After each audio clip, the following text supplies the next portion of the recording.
Hi guys, good morning. मतलब एक mistake के बारे में, जो आपका ये एक मेंटल मिस्टेक है, जिसके बारे में मुझे यहाँ पे डिस्कस करनी है। बिकॉज मैं देखता हूँ बहुत लोग ये मिस्टेक कर रहे हैं, अभी भी कर रहे हैं। वो यही है कि सोचो, अगर आपने कोई कंपनी के बारे में पढ़ा और लेट से कंपनी का रिजल्ट बहुत बढ़िया आया, फिर उसका कॉन कॉल पढ़ा, फिर उस कॉन कॉल में भी लेट से मैनेजमेंट बता रहा है कि आगे का माहौल भी बहुत अच्छा होगा, केपेक्स कर रहा है, अच्छा गाइडेंस दे रहा है, बोल रहा है कि मार्जिन एक्सपेंशन होगा, बोल रहा है कि आरओई ऊपर की तरफ जाएगा।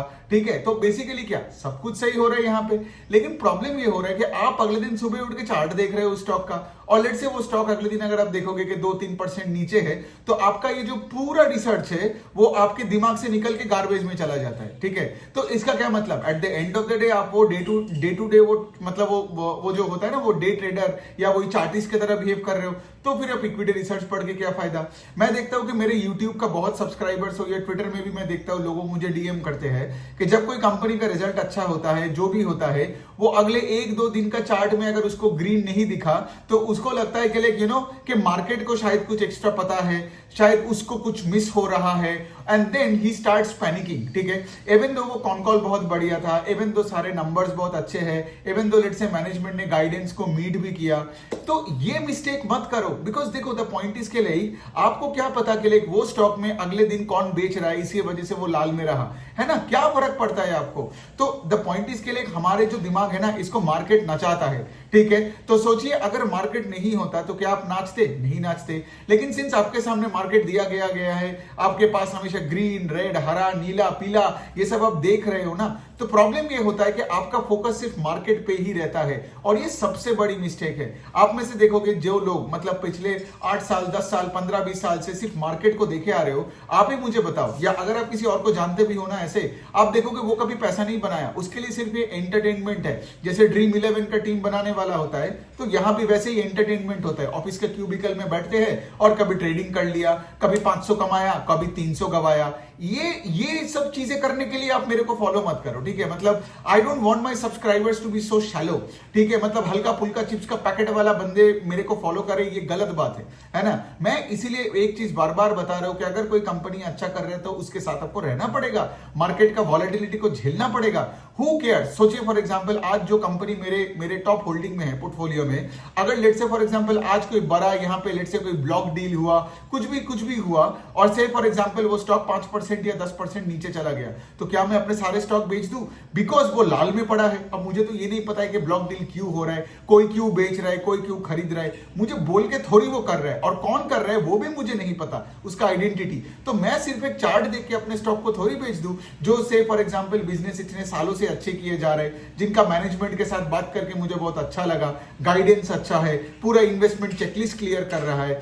तो मैं बोल रहा हूं कि आपको यहां पे थोड़ा सा ना डेप्थ लाना पड़ेगा। ठीक है, अपने रिसर्च पे। और दूसरा बात यह है कि आपको अपने ऊपर भरोसा करना पड़ेगा। ये बहुत लोगों को मैं देखता हूं, अगर वो कोई कंपनी के बारे में पढ़ता भी है, उसको अच्छा भी लगता है। जैसे फॉर एग्जांपल परसों ही एक बंदे से बात हो रहा था, वो मेरे इन्वेस्टमेंट चेकलिस्ट का वर्कशॉप लिया, उसके बाद से वो कंपनीज को तो ट्रैक किए जा रहे हैं, लेकिन द पॉइंट इज उसको चेकलिस्ट पता है। ठीक है, फिर वो ट्रैक करके जो कंपनी उसके दिमाग में मतलब वो होता है ना, वो ग्रीन टिक होता है कि हाँ भाई इसमें मैं पैसा डाल सकता हूं, फिर वो चार्ट देखने लगता है। फिर वो चार्ट देखने के बाद उसको लगता है भाई तो एक हफ्ते में चार्ट ने कुछ नहीं किया, तो वो अपने आप को डाउट करने लगता है। देखिए, अगर अपने आप को अगर आप डाउट कर रहे हो तो आप लाइफ में आगे नहीं बढ़ोगे। ठीक है, you are just not going to make it. आपको अपने ऊपर भरोसा रखना पड़ेगा, irrespective of whatever the fuck the chart is showing you on that day, वरना आप लाइफ में कभी भी आगे नहीं बढ़ोगे। कहीं भी जगह पे आप जाओगे, अब दूसरों को देख के पैसा डालोगे, दूसरों को देख के पैसा निकालोगे, दूसरों को देख के जॉब में घुसोगे, दूसरों को देख के ये करोगे वो करोगे,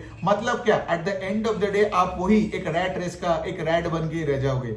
the point that I am actually trying to say, और ये बहुत बहुत क्रिटिकल मिस्टेक है ये लोगों में, कि वो चार्ट देख के वो बहक जाते हैं। हाँ, कंपनी का रिजल्ट खराब हुआ, पेस ऑफ सेल्स ग्रोथ घट गया, कंपनी का आरओई नीचे की तरफ आ रहा है, मैनेजमेंट ने गाइडेंस घटाया, तब भी अगले दिन सुबह उठ के अगर वो स्टॉक ग्रीन में है तो बहक के वो स्टॉक में और खरीदना नहीं है। समझ में आ रहा है? तब भी काटना है। वो ग्रीन में है तब भी काटना है। और यहां पे अगर कोई स्टॉक आपके रिजल्ट और सब कुछ होने के बाद कॉन कॉल के बाद अगर स्टॉक लाल में है तब भी लेना है।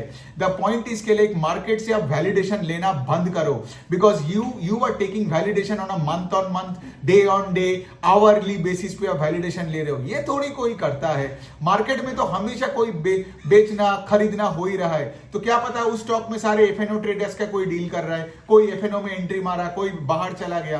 तो एक स्टॉक का डे टू डे बेसिस पे गिरना या उठने के साथ उसके धंधे के साथ कोई ताल्लुक नहीं है, कोई कनेक्शन नहीं है। लेकिन हम क्या करते हैं ना, हम हमेशा देखते हैं कि वो स्टॉक चल नहीं रहे, फिर हम वो शर्लक होम्स या सीआईडी का एसीपी प्रद्युमन बन जाते हैं। हमको लगता है दया कुछ तो गड़बड़ है करके, एंड देन हम घुसे जाते हैं, इन्फ्लुएंसर्स के साथ बातें करने लगते हैं, 10 और लोगों का ओपिनियन लेते हैं। लेकिन at the end of the day आपने जो रिसर्च किया ना वो तो आप भूल गए, एंड देन आपका दिमाग पूरा खिचड़ी बन जाता है, एंड दिन के एंड में आके आपको पता नहीं होता कि आपको करनी क्या होती है। और यही हो रहा है प्रॉब्लम।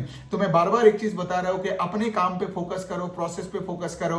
इन्वेस्टमेंट चेकलिस्ट का अगर आपने वर्कशॉप नहीं लिया तो ले लो, ठीक है, बिकॉज वो लेने के बाद ना आपका फुल इंडिपेंडेंट प्रोसेस बन जाएगा। और फिर अगर आप एक अच्छे एक्टिव इन्वेस्टर बन के अपने आप पे भरोसा करके पोर्टफोलियो बनाते हो ना, तो अल्फा जनरेट करना कोई बड़ी बात नहीं है। दूसरों का ओपिनियन नहीं चाहिए आपको, राइट। और मार्केट का भी, मार्केट अगर आपको नचाए ये भी नहीं जरूरत है, बिकॉज मार्केट हमेशा आपको नचाएगा, राइट। सुबह 9 बजे कुछ हो रहा है मार्केट, दोपहर को 2 बजे। देखिए मीडिया वाले का तो वही वाला पॉइंट है, they are called market commentators, correct. तो वो हमेशा आपको मार्केट के बारे में अनछन चीजें बोलेगा। निफ्टी तो 2% गिर गया, सेंसेक्स तो 3% बढ़ गया, बिकॉज दे आर कमेंटेटर्स, ठीक है। और उनको भी पता है कि आपका ये बैड बिहेवियर का पार्ट है कि आप ये सब सुनना चाहते हो ओवर लेट से एक बिजनेस को ट्रैक करने की जगह। तो मीडिया भी उस तरीके से आईबॉल्स रेस कर रहे हैं, right, by selling garbage, right. लेकिन आपको क्या लग रहा है कि जो वो आईबॉल्स के लिए कर रहा है आपको लग रहा है वही करनी चाहिए, राइट। तो यही तो मेरा पॉइंट है एक्चुअली, ये चैनल खोलना, वीडियोस बनाना, आप सबके सामने मैं एक चीज बार बार बोलने का कोशिश कर रहा हूं कि जो ये नेशनल टीवी में दिखा रहा है, जो मीडिया में दिखा रहा है, वो गलत है।